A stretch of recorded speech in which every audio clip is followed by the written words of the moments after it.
Corona ক্রাইসিসের সময় ঘরে বসে থাকা দেশের ইয়াং প্রফেশনাল এবং ইউনিভার্সিটি স্টুডেন্টদের সফট স্কিল ডেভেলপমেন্টের জন্য স্মার্টিফায়ার একাডেমি ইয়াং প্রফেশনাল স্মার্টিফিকেশন নামে একটা ট্রেনিং প্রোগ্রাম লঞ্চ করেছিল ফেসবুকে। সেই ট্রেনিং প্রোগ্রামে 28টা ভিডিও ছিল এবং সেই 28টা ভিডিওর অনেক ভালো রেসপন্স আমরা পাই।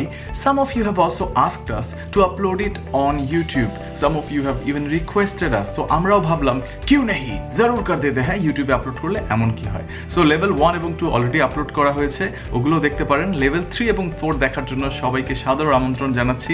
Do enjoy the videos. একটা কথাই শুধু বলবো, যদি কোনো কমেন্ট কোনো কোয়েশ্চেন থাকে of course late us no in the comment section.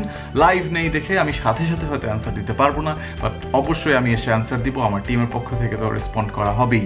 So with that being shed আমি এখানে বিদায় নিচ্ছি, যাচ্ছি কিন্তু যাচ্ছি না, ভিডিওটা তো শুরু হয়ে যাচ্ছে। So enjoy the video and grow your soft skill and wish you a great smart career.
Oh, I was muted. Oh my God. I'm back. Hello and আসসালামু আলাইকুম। May you be showered with peace. যারা যারা শুরু থেকে join করেছেন, thank you so much, thank you. And first comment করেছেন Ifat. Thank you Ifat for commenting and being the first person. Thank you Pragya. Yes, mute হয়েছিলাম but এখন জবান ফেরত পেয়েছি, খুব ভালো লাগছে।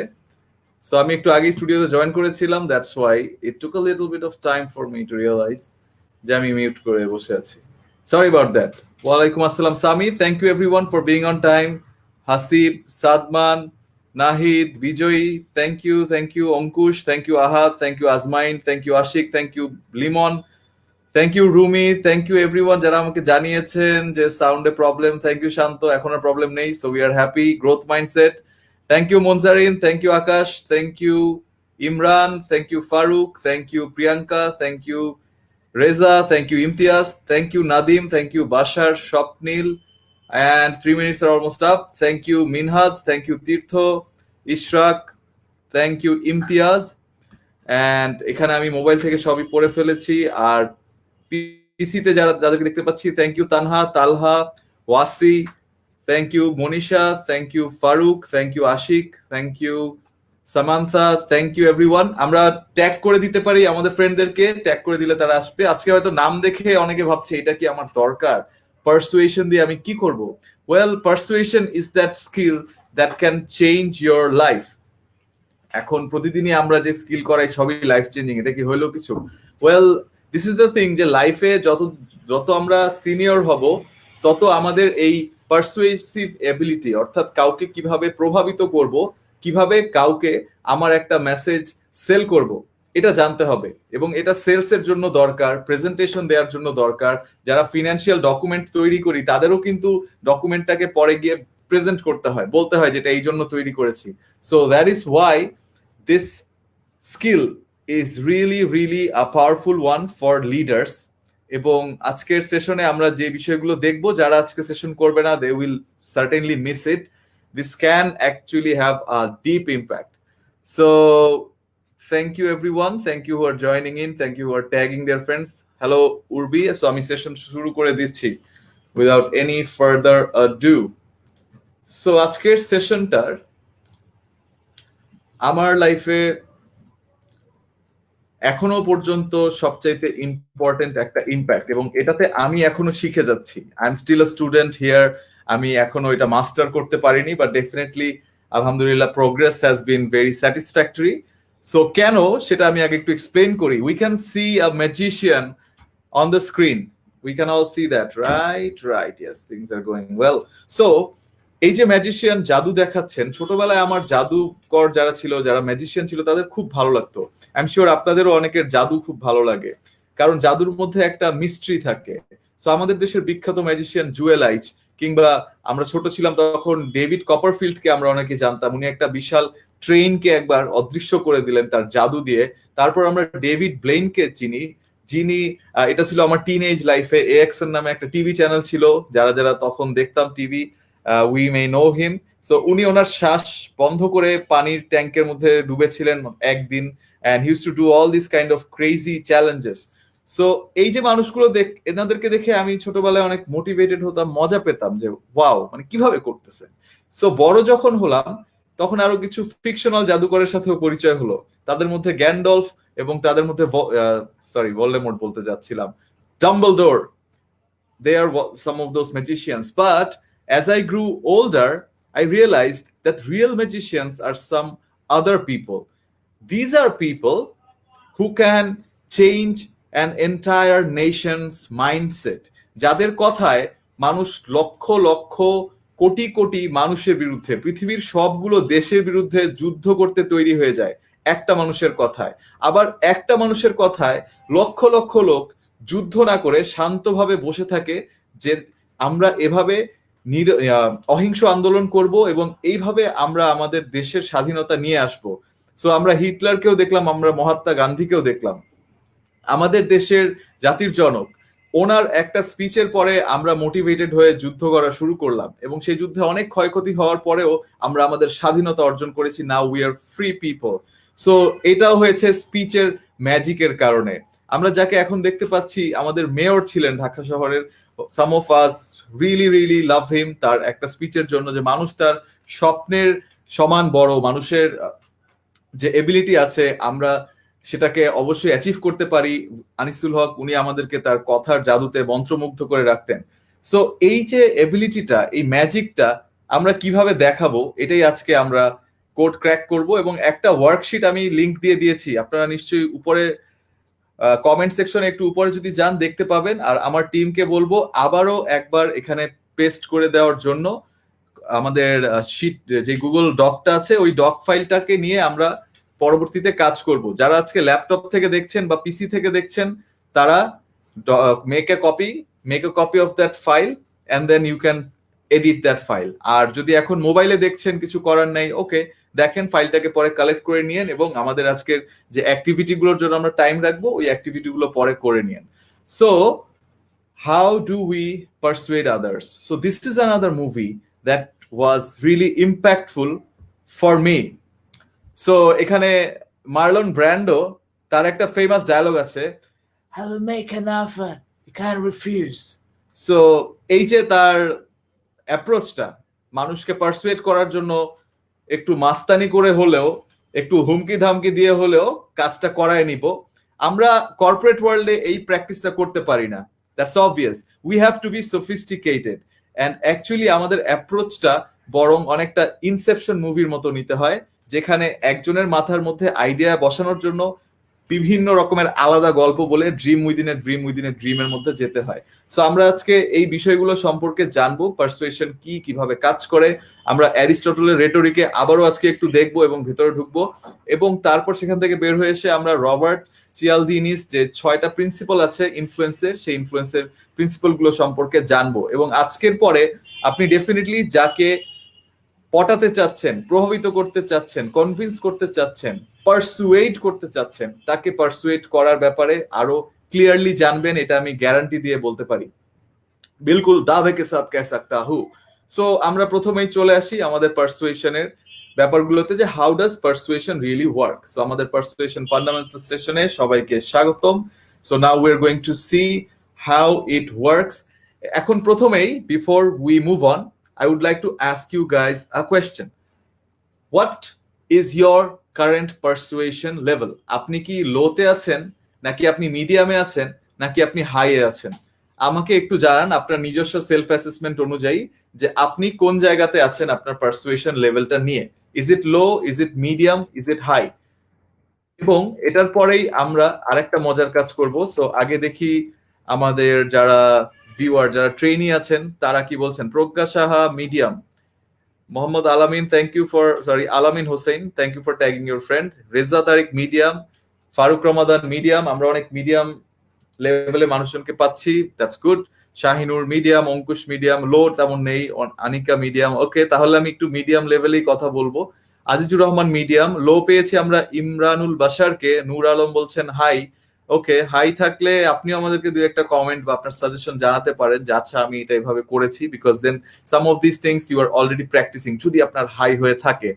আর যাদের লো, সুখবর, আজকে অনেক ধরনের টেনশন চলে যাবে, অনেক ধরনের কনফিউশন কমে যাবে এবং আপনার মাথার লোডটা আজকে কমে আসবে। যে আমি যেরকম একসময় ফিল করতাম, বারবারই বলি এনএলপি করতে যে কারণে গিয়েছিলাম, যে কিভাবে মানুষকে কনভিন্স করা যায়, আরেকটা মানুষকে আমি কিভাবে ইমপ্রেস করব, কিভাবে তাকে দিয়ে একটা কাজ করাবো। দেখেন আজকে আমি এমন এক জায়গায় আছি, আমি হয়তো একটা ট্রেনিং প্রোগ্রামকে 50,000 বা 70,000 সেল করতে পারছি, but how do I sell it for 2 lakh taka? How do I sell it for 3 lakh taka? How do I launch an online course যেটাতে 1,000 টাকা প্রাইস থাকবে এবং 1,000 মানুষ সেটাতে সাইন আপ করবে? এই বিষয়গুলো এখন আমার জন্য নতুন চ্যালেঞ্জ এবং এগুলোকে আমার আনলক করতে হবে, এগুলোকে অ্যাচিভ করতে হবে। আপনারও নিশ্চয়ই এখানে চ্যালেঞ্জ আছে। সো অনেকেই নিজেদের ব্যাপারে জানিয়েছেন, থ্যাংক ইউ। মং জানিয়েছেন low, Sadman low, Rizwanul low, working on it, of course we are all working on it. Didar বলছেন হাই, ভাষণ সাহা বলছেন হাই। সো তারপরে আরো অনেকে বলছেন মিডিয়াম, লো, হাই আছেন। ঠিক আছে, আমি দেখলাম মিডিয়ামে বেশি, লোতে আছি, হাই অল্প কয়েকজন মানুষ। সো যারা হাই তাদেরকে বলবো you can let us know if this tactics are working. আচ্ছা, আমরা যাচ্ছি। So let's move on.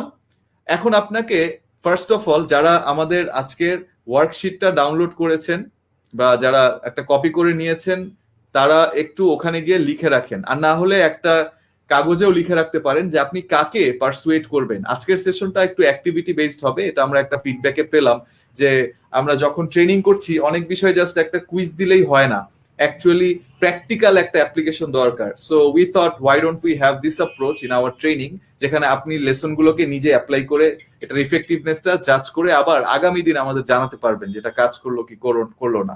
So now you have to pick a person. Have you picked a person? Have you picked someone যাকে আপনি convince করতে চান, pursuit করতে চান, যাকে আপনি একটা আইডিয়া সেল করতে চান? ঠিক করে ফেলেন, লিখে দিতে পারেন এবং তারপরে আমরা এগিয়ে যাব। সো আমি নিশ্চয়ই সামনে পাবো, আমরা সামনে এগিয়ে যাচ্ছি।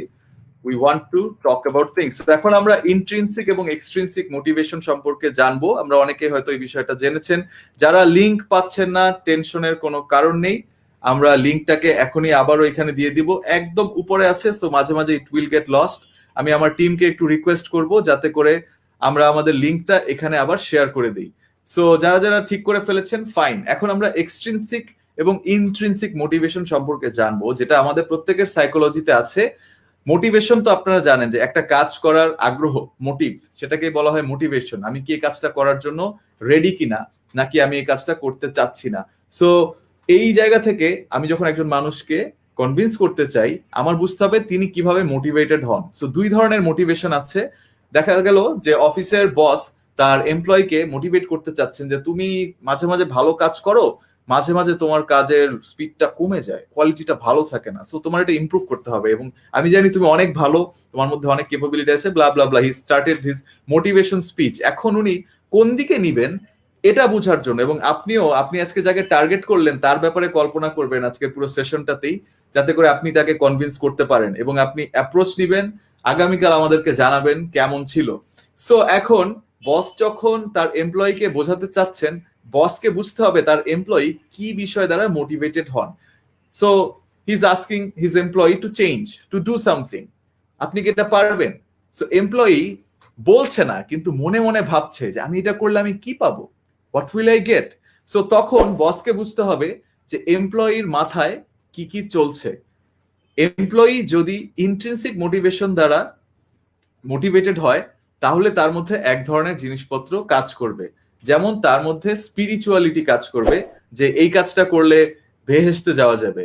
অথবা এমপ্লয়ি হয়তো কিছু বিষয়ে বিলিভ করেন যে উনি একজন এক্সিলেন্ট এমপ্লয়ি হতে চান, তার লাইফে উনি কিছু প্র্যাকটিস মেনটেন করতে চান। বস যদি ওই বিষয়টাকে বুঝতে পারেন এবং তাকে ওইভাবে মোটিভেট করেন, তাহলে এটা তার এমপ্লয়িকে মোটিভেটেড রাখবে। সো ইন্ট্রিনসিক মোটিভেশন গুলো কি? কোনো কিছু জেতার একটা মজা আছে, তাই না? এখানে আমরা যে কুইজ দেওয়ার পরে ব্যাচটা আপলোড করি, ব্যাচটা দেখলেই মজা লাগে, ভাল লাগে, ইটস আ ফান থিং। কোনো টাকা পাচ্ছি না কিন্তু, বাট ভালো লাগছে, এটা আমি অ্যাচিভ করলাম, আমি 90% মার্ক পেলাম। আপনারা যারা 100% পাচ্ছেন, 90%, 80% পাচ্ছেন, 70% পাচ্ছেন, আপনারা এখানে পোস্ট করছেন, ভালো লাগে দেখে। সেলফ ফুলফিলমেন্টের একটা ব্যাপার আসে। যেমন আমি যখন কলেজে ছিলাম, আমার কাছে মনে হতো আমি লাইফে অনেক কিছু করতে চাই, অনেক কিছু শিখতে চাই, জানতে চাই। সো অনেক কিছু আমার লাইফে আমি জেনেছি, যেটা জেনে আমার কোনো টাকা পয়সার দিক থেকে লাভ হয়নি, বা যেটা জেনে আমার 100টা নতুন ফ্রেন্ড হয়নি, কিন্তু ওটা করে আমার ভালো লেগেছে যে আমি আরেকটা নতুন জিনিস জানলাম, আমি মানুষ হিসেবে আরো কেপেবল হলাম। সো আপনার যদি এই ধরনের আকাঙ্ক্ষা থাকে নিজেকে আরো উপরের স্তরে নিয়ে যাওয়ার জন্য, এটা একটা সেলফ ফুলফিলমেন্টের আকাঙ্ক্ষা বা ইচ্ছা। আরেকটা হচ্ছে আমাদের ফিলিং, যে ভালো লাগবে, কেন করছি, এটা করলে আনন্দ লাগে তাই করছি। সো এই গেল ইন্ট্রিনসিক। এবারে আমরা আসলাম এক্সট্রিনসিকে। সো যদি এমপ্লয়ি এক্সট্রিনসিক নিয়ে ভাবেন, বস যখন জিজ্ঞাসা করছেন can you do this, employee আবারও ভাবছেন যে আমি এখানে কি পাবো, আমরা সেই সিচুয়েশনে। সো এমপ্লয়ি এক্সট্রিনসিক হলে এমপ্লয়ি ভাবছেন বাড়ি, গাড়ি, নারী ইত্যাদি সবকিছু চিন্তার কথা। সো এক্সট্রিনসিক মোটিভেশন গুলো হচ্ছে যেগুলো আমরা এক্সটার্নালি দেখতে পারি। এখানে ইন্ট্রিনসিক না, এটা হচ্ছে এক্সট্রিনসিক। সো এক্সট্রিনসিকের ক্ষেত্রে আমরা এক্সটার্নাল জিনিসপত্র চাই, টাকা পয়সা চাই, রিওয়ার্ড চাই, যেটা না পেলে আমাদের প্রবলেম হয়। আর আমাদের ওয়ার্কশিটের লিঙ্কটা কমেন্টে পোস্ট করা যাচ্ছে না, আমার টিম আমাকে জানালো। সো ওয়ার্কশিটটা যদি কেউ না পেয়ে থাকেন, ভিডিওটা একটু পজ করে আমি টিমকে বলে দিচ্ছি যে ওয়ার্কশিটটা আমরা গ্রুপের মধ্যে আলাদা করে পোস্ট করে দেই, তাহলে ওখানে একটু ভিডিওটা বন্ধ করে ওয়ার্কশিটটাতে গিয়ে ডাউনলোড করে তারপরে আবার আসতে হবে, অথবা একটা কাগজে লিখে রাখলেও হয়। ওয়ার্কশিটটা থাকছে, এটা আপনি পরেও পাবেন। সো আমরা এগিয়ে যাই। দুইজনকে আমরা দেখতে পাচ্ছি, এই দুইজনের মধ্যে কে এক্সট্রিনসিক বিষয়ে মোটিভেটেড হন এবং কে ইন্ট্রিনসিক বিষয়ে মোটিভেটেড হন, এটা নিশ্চয়ই আপনারা দেখেই বুঝতে পারছেন।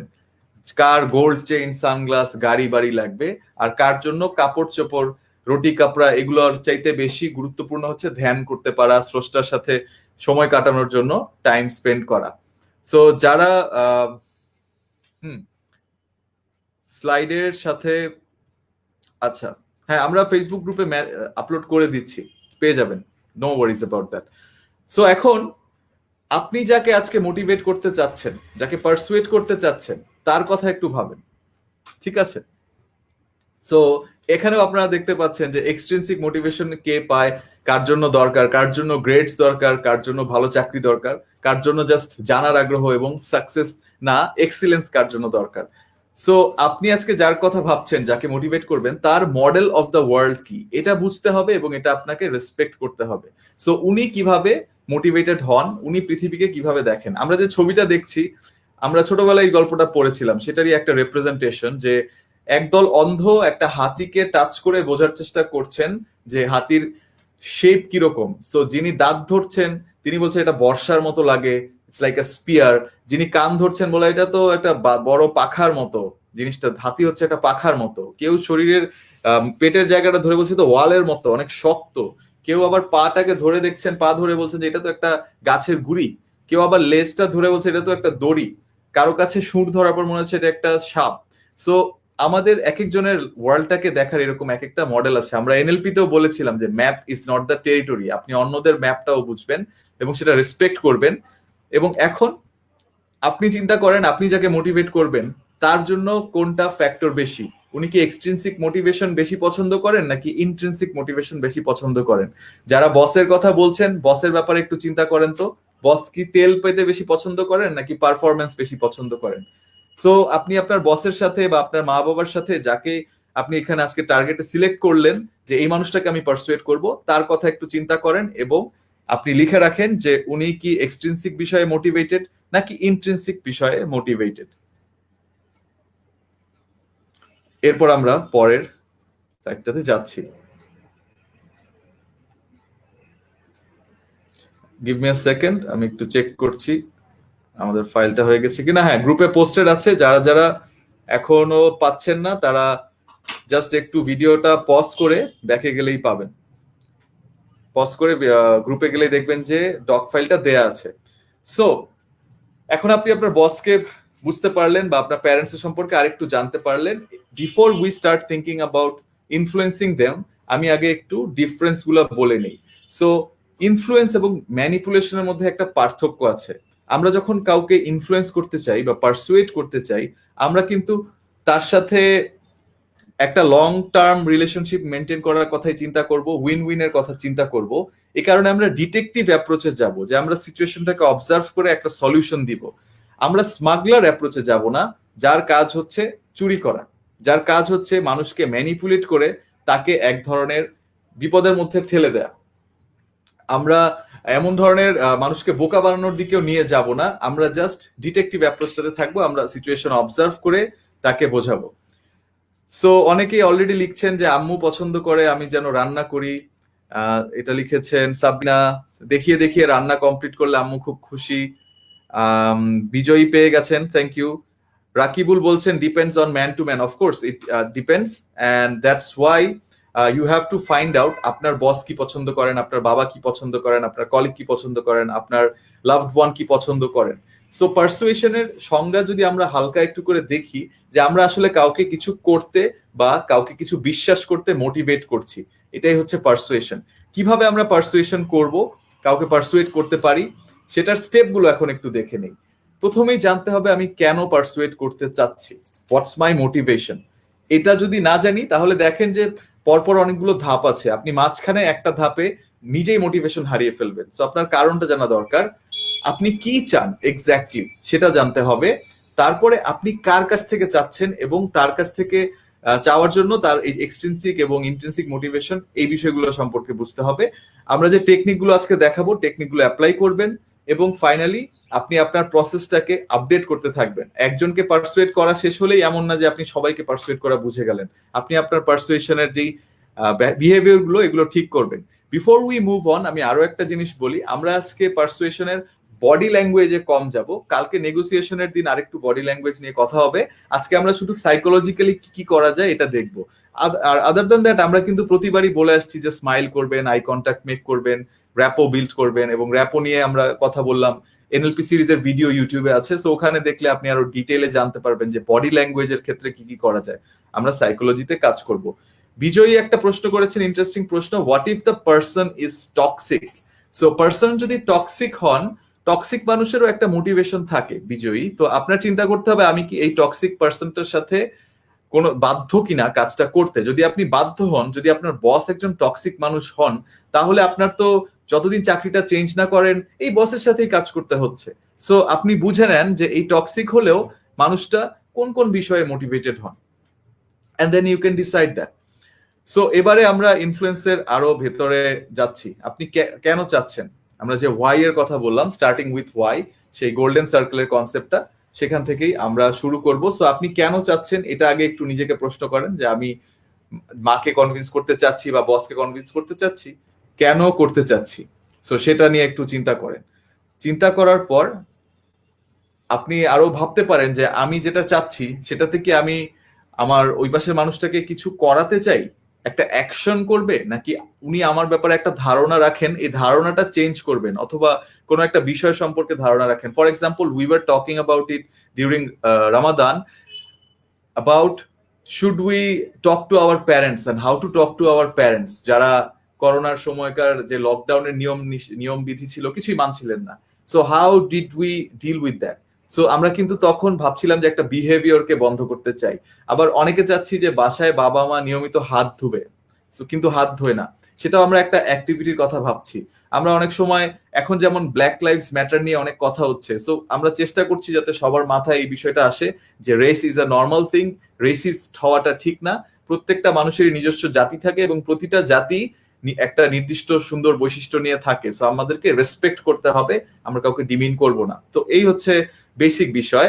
এবারে আমরা আসছি যে কারণে আমরা অনেকেই পারসুয়েট করতে পারি না। আমি কমেন্ট পড়ে নিব দুই একটা, তারপরে আমি কারণটাতে আসছি। প্যারেন্টসরা দুটাই পছন্দ করেন, আসাদুল ইসলাম লিখেছেন। এটা কোন দুইটাই, এক্সট্রিনসিক আর ইন্ট্রিনসিক? যদি হয় তাহলে আপনি আরেকটু ব্রেকডাউন করে পয়েন্টে চলে আসেন। ইফাত একটা রিয়েল টাইম প্রবলেম বলছেন, যেটা আমারও এক সময় ছিল। আমার মা চায় বিসিএস দিতে, আমি চাই না বিসিএস দিতে। ভাইয়া কি করতে পারি বলেন? করতে হবে আপনাকেই, আমি সাজেশন দিয়ে যাব as we move along. So আপনি এখন চিন্তা করেন যে আপনি কি চাচ্ছেন। আপনার মাকে বুঝাতে চাচ্ছেন যে বিসিএস এতটা ভালো কিছু না। সো আপনি এটাকে একটা স্পেসিফিক গোলে নিয়ে আসেন, এবং উদাহরণ যদি দেই যে বিসিএস এর বদলে আপনি কোনটাকে ভালো বলবেন, এবং বিসিএস দিলে কোন বিপদগুলো আসে সেগুলোকে আপনি স্পেসিফিক্যালি বের করেন, মেজারেবল করেন, যে এটা করলে আমার প্রথম বছর এই সমস্যা, তারপরের বছর ওই সমস্যা হবে, কিন্তু এটার বদলে আমি যদি ওই অপশনে যাই তাহলে আমার মেজারেবল হবে এরকম, যে আমি স্যালারি বেশি পাবো বা আমি এই ধরনের বেনিফিট বেশি পাবো, ইত্যাদি ইত্যাদি। সো এখনই কিন্তু আমি আগে ডিটেইলে যাব না, এখন জাস্ট আমি আইডিয়া করছি যে আমি কি চাচ্ছি, আমি কোন জিনিসটা আমার মায়ের কাছ থেকে বা আমার বসের কাছ থেকে চাচ্ছি। সো ডিটেইল বলতে আমি যেটা বুঝাচ্ছি যে এক্স্যাক্টলি কি করব সেটা পরে, আমি এখন জাস্ট এক্স্যাক্টলি কি চাই সেটা হিসাব করছি, আমি এটা কি করতে পারবো কিনা। অনেক সময় কিছু বিষয়ে মানুষ অনেক জিদ ধরে বসে থাকেন, এবং তখন আমরা এটাকেও দেখবো কনসিস্টেন্সি দিয়ে জিততে হয় তাদেরকে। একদিন দুই দিনে হয় না, হয়তো 5 বছর লাগে, 10 বছর লাগে। ইনফ্যাক্ট আমি এখন যদি বাসায় বলি যে আমি বিসিএস দিব, my parents might become happy, but that's not going to be a reality. So মাঝে মাঝে এই নির্মম সত্যগুলোকে নিয়ে বাঁচতে হয়। পয়েন্ট ইজ, আমাদের নেক্সট বিষয় আমরা যাব রেলিভেন্ট এবং টাইম বাউন্ড। সো স্মার্ট গোলের ব্যাপারে আমরা জানি, আমরা যাকে পারসুয়েট করতে চাই তার ব্যাপারে একটা স্মার্ট গোল তৈরি করি। সো যেই ওয়ার্কশিটটা আছে ওখানে আপনারা একটা লিখে ফেলতে পারেন, এই স্মার্ট গোলগুলো লিখে ফেলতে পারেন, এবং আপনি এরপরে আরো ডিটেইল করতে পারেন। আপনার মায়ের ব্যাপারে যদি হয়, আপনার বসের ব্যাপারে যদি হয়, আপনি তার এইজ, তার বেড়ে ওঠা কোথায়, তার প্রেফারেন্স গুলো কি কি কি পছন্দ করেন, রান্নার কথা হলো, আর কি পছন্দ করেন, আর কি অপছন্দ করেন। বসের ব্যাপারেও কেউ লিখতে পারেন, যদিও একটু কনফিডেন্সিয়ালিটি মেনটেন করে লিখতে হবে। তো একজন ডিটেকটিভ অ্যাপ্রোচটার কথা বলছেন সাদমান খান। সো ডিটেকটিভ অ্যাপ্রোচ আর স্মাগলার্স অ্যাপ্রোচ। স্মাগলার হচ্ছে যে কোনো কিছু চুরি করে নিয়ে চলে যায়। সো স্মাগলার মানুষের অজান্তেই মানুষের ক্ষতি করছে, ম্যানিপুলেট করছে, দ্যাটস ম্যানিপুলেশন। কিন্তু আপনি যখন ডিটেকটিভ অ্যাপ্রোচে আছেন, আপনি একটা প্রবলেম সলভ করতে আসছেন। সো কাউকে পারসুয়েট করতে পারা মানে এই না যে তাকে আমি জোর করে কিছু করাবো যেটা তার জন্য খারাপ। এটা করলে আমি লং টার্মে আমার রিলেশনশিপ গুলোকে লুজ করবো, এবং মানুষ আমাকে পছন্দ করবে না, কারণ ওর কথা শুনে না, মানে লোকটা আমি জাস্ট এড়ায় থাকি, কারণ ওর কাছে গেলে ও বেচে দেয় আমার কাছে জিনিসটা, এবং পরে আমি দেখি যে জিনিসটা আমার লাগতো না, তাও সে বেচে দেয়, তাও আমাকে উল্টাপাল্টা অ্যাডভাইস দেয়, আমি না করতে পারি না। সো তখন আমরা ওই মানুষটাকে অ্যাভয়েড করা শুরু করি। সো আপনি যদি আপনার শুরুতেই পারসুয়েশনের ক্ষেত্রে ম্যানিপুলেশন এবং ইনফ্লুয়েন্সের পার্থক্যটা বুঝে নেন, এই প্রবলেমটা আপনার হবে না। আদারওয়াইজ দেখা যাবে আমরা লং টার্মে রিলেশনশিপ লুজ করব, which we don't want. So এবারে আমরা পরের পয়েন্টটাতে যাচ্ছি। স্বপ্নীল বলছেন যে আমার নিজের ক্যারিয়ার গোল দিয়ে প্যারেন্টসকে মোটিভেট করতে পারছি না। হ্যাঁ, সামনে আরো কথা আসছে এই বিষয়ে, কিভাবে আমরা প্যারেন্টসকে মোটিভেট করতে পারি। I can see it's a real issue. আমি ভাবছিলাম যে বস নিয়ে অনেক কথা থাকবে, বাট দেখা যাচ্ছে যে একটু প্যারেন্টস রিলেটেড ইস্যু আসছে বেশি। That's alright, it's a relationship thing, এবং বাসায় হ্যাপি থাকলে চাকরিতেও হ্যাপি থাকা যায়। সো এটার মধ্যে একটা সিনার্জি আছে, দ্যাটস অলরাইট। অ্যান্ড সাবরিনা বলছেন যে এই সময়ে সেশনে অংশ নেওয়ার জন্য বাবা মা অনেক স্যাটিসফাইড থাকে। That's very good to know. Thank you for informing your parents that you are doing a training. এগুলো করেও কিন্তু আমরা আমাদের বাসায় বাবা মাকে হ্যাপি রাখতে পারি। সো আমরা কার কাছ থেকে চাই, একটু কথা হয়ে গেল আগেই এক্সট্রিনসিক ইন্ট্রিনসিক মোটিভেশন নিয়ে।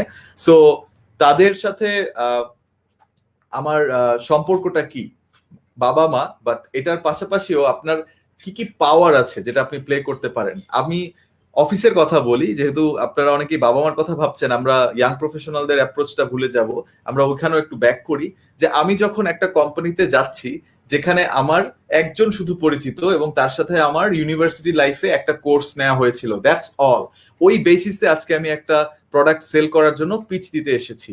সো আমার তার সাথে রিলেশনশিপটা খুব অল্প সময়ের ছিল, 3-4 মাস আমরা চিনতাম, ফেসবুকে লাইক টেক দেওয়া হয়।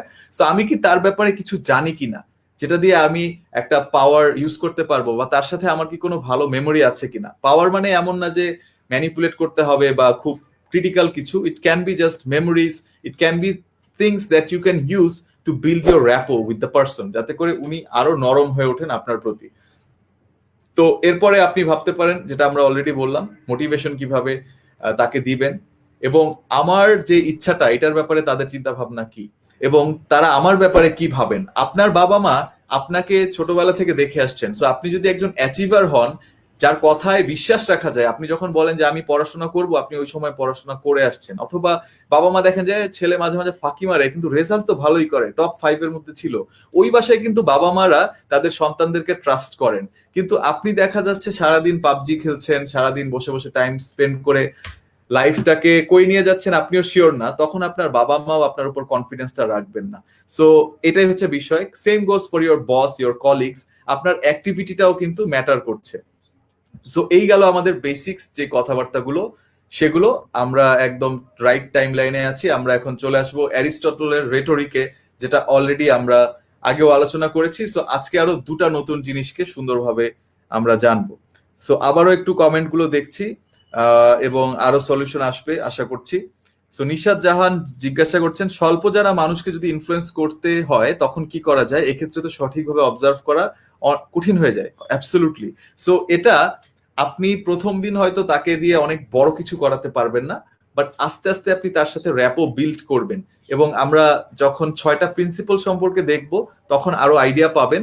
মেইন পয়েন্টটা হচ্ছে আপনাকে তার একজন কাছের মানুষ হিসেবে স্ট্যাবলিশ করতে হবে, এবং আপনি যে জিনিসটা তাকে দিয়ে করাতে চাচ্ছেন ওটাতে যে তার লাভ আছে এটা বোঝাতে হবে। তখন অল্প পরিচিত মানুষও আপনার কথায় কাজ করবে। আর আরেকটা বিষয় হচ্ছে, আপনি যখন আজকে আপনার কাছে এই কনফিউশনটা লাগছে, আপনি যখন এট দি এজ অফ 35 আপনি যদি রেগুলারলি প্র্যাকটিস করেন পারসুয়েশন, আপনি যদি মানুষকে পারসুয়েট করতে সমর্থ হন, তাহলে আপনার ভয় কাজ করবে না। আমি একটা রিয়েল এক্সাম্পল দিই।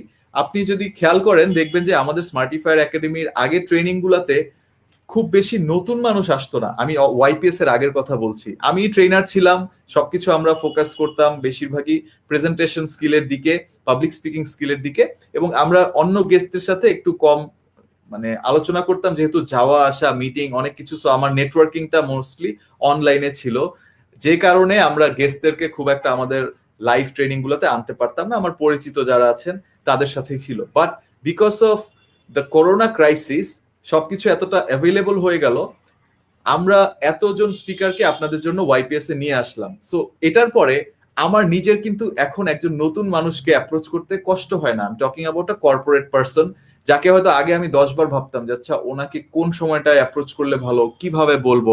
এখন যেহেতু আমি 20-25 জনের সাথে কথা বলে ফেলেছি, it's become a natural thing for me. So very obvious, but definitely আপনারা যারাই কনফিউশনে আছেন, আজকে কঠিন লাগছে, একসময় আপনি যখন মাস্টার হয়ে যাবেন আপনারা কঠিন লাগবে না। সো আইটি সেক্টরে স্কিল গেইন করছেন আজমাইন, ভার্সিটি সাবজেক্ট অন্য, এটা আপনার ক্যারিয়ার গাইডলাইন নিয়ে ডিসকাশন, এটা আমরা আরেকদিন করব। আমরা রনি বা আপনি আমার অন্য কোনো সেশনে সেই প্রশ্নটা করতে পারেন। আজকে যেহেতু পারসুয়েশনে ফোকাস করছি, এদিকেই থাকবো। তারপর শাম্মী রহমান, ডিটেকটিভ অ্যাপ্রোচটা এখনো বুঝতে পারছেন না। আমি আরেকবার বলি, ডিটেকটিভ অ্যাপ্রোচ মানে ডিটেকটিভ কি করেন, উনি সবকিছু অবজার্ভ করে একটা সলিউশন বের করেন। সো আপনাকেও পারসুয়েট করার সময় আপনি যাকে পারসুয়েট করতে চাচ্ছেন তাকে অবজার্ভ করে এবং তার মনের অবস্থা বুঝে একটা সলিউশন দাঁড় করাতে হবে, এবং এই সলিউশনটা উনি যখন কনভিনসিংলি নিবেন আপনার কাজ হয়ে যাবে।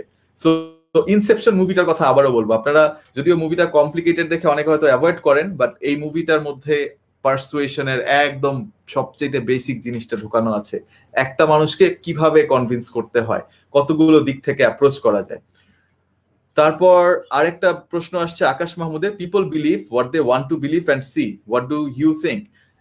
মানুষ যেটা বিশ্বাস করতে চায় এবং দেখতে চায় সেটাকেই বিশ্বাস করে। এটা এটা যখন আপনি বলবেন যে কোটি কোটি মানুষের কথা, সমস্ত পৃথিবীর মানুষের কথা, তখন একটা মেজরিটি পোর্শন আছে যারা নিজে যা ভাবেন সেটাই করতে চান। কিন্তু আমি এমন অনেক মানুষকেই চিনি, বিশেষ করে যারা অনেক সাকসেসফুল, তারা সবাই লজিক্যাল চিন্তা করতে পারেন। আসলে লজিক্যালি চিন্তা না করতে পারলে, প্রচন্ড ইমোশনাল মানুষ হলে, বা আমি কারো কথা শুনবো না, আমি যা ভাবি সেটাই ঠিক, এরকম চিন্তা ভাবনা থাকলে ওই মানুষগুলোর পক্ষে লাইফে অনেক উপরে ওঠাটা কঠিন হয়ে যায়। So definitely there is exception. So আমরা ইথোস প্যাথোস লোগোস জানি, আমাকে একটু আপনারা জানান দেখি ইথোস মানে কি, প্যাথোস মানে কি, লোগোস মানে কি। লেটস সি কারা কারা বলতে পারেন। এবং 30 মিনিটস হয়ে গেছে, এক্সিলেন্ট, এটা আকাশ আমাকে মনে করিয়ে দিয়েছেন, থ্যাংক ইউ সো মাচ। আমরা একটু ব্রেকও নিব এবং আমি দেখি কারা কারা ইথোস প্যাথোস এবং লোগোস সম্পর্কে বলতে পারেন, what they mean. And meanwhile আমরা সবাই একটু দাঁড়িয়ে বা বসে বা শুয়ে যেভাবে আছি একটু নড়াচড়া করি। আমরা 30 মিনিটস এক জায়গায় স্টাক হয়েছিলাম, সো একটু ব্লাড ফ্লো করা দরকার, রক্ত চলাচল করা দরকার, একটু আমিও রিল্যাক্স করে নেই। And really it gives me a much more vigorous feeling after this tiny little break. Just 30 সেকেন্ডের একটা মুভমেন্ট, বাট ডেফিনেটলি অনেক ভালো লাগে।